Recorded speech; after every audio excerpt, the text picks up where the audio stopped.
Ayun. So natapos na yung serya namin ng pagpapahirap sa amin. So yun yung piso wifi ni Boss Aldrin. So ang naging problema ng piso wifi na ito ay nalabas yung pangalan ng wifi pero walang portal connecting. So pero boot yung memory card na tibok, okay naman. So ang nangyari sa kanya ay hindi na ilaw yung USB tulan. I-off lang po yung data. Tapos connect lang po muna tayo sa sa Wi-Fi settings natin. Sa Wi-Fi yung ano natin. Sa ZEM. Oh, Wi-Fi. Yan. Sige, okay lang. Lipat po tayo sa ZEM. Yan kasi nagpapaturo. Ganda ng ibon niya. ZEM. Yan. So yung nangyari, doon sa LAN cable niya, ito ganito. So nag-crimp siya. Nag-crimp si client. Yan, labas yung wire na ganito. May mga naputol sa loob. So both end may mga putol. So ang nangyari, dahil nga hindi standard yung pagki-crimp.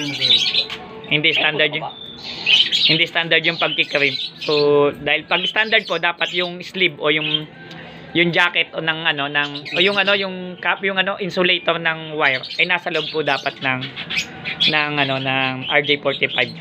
So sa kanya kasi exposed. So anong nangyari, nahiwa dito sa nahiwa na dito sa baba, nahiwa din yung taas. So hindi talaga nagdi-display. Yan, insert na lang. So yan. So okay na po yan. Ito may ari si Boss Aldrin. Ito yung naman yung umaga profit sharing.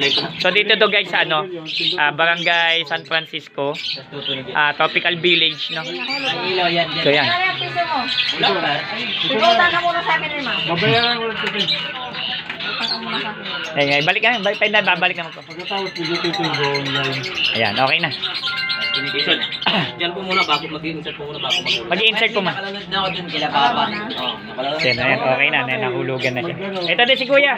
Ito pa din po, hulugan natin. Piso na yan, nasa 2 piso na yun. So ayan. So yun, nagkakagulo sila dito. Okay. Ate, anong black and lot niya po? 15.50 lang sa ako. 15?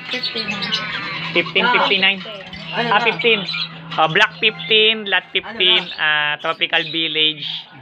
Sa Barangay Tropical Village subdivision, Barangay San Francisco. Yan, dito kayo mag-wifi, kompleto, may tindahan na lahat. May Gcash na rin, kompleto na to lahat. So dito yan kay Boss Aldrin. So maraming salamat po.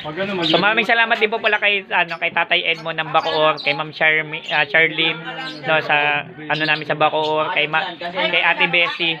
Maraming salamat po ng Amaya 5, no. Maraming salamat. Tsaka kay Tonton Aquino, maraming salamat din po kahapon. Sobrang dami. And then mamaya po kita-kita po tayo sa Halang kay Rog Atienza, kay April po ng Barangay Kalubkob, no, Dorotea 2. Maraming salamat po. At Hillsview Phase 1 mamaya, Ma'am Noli, okay po. PC mo gawa mo, don't forget to subscribe.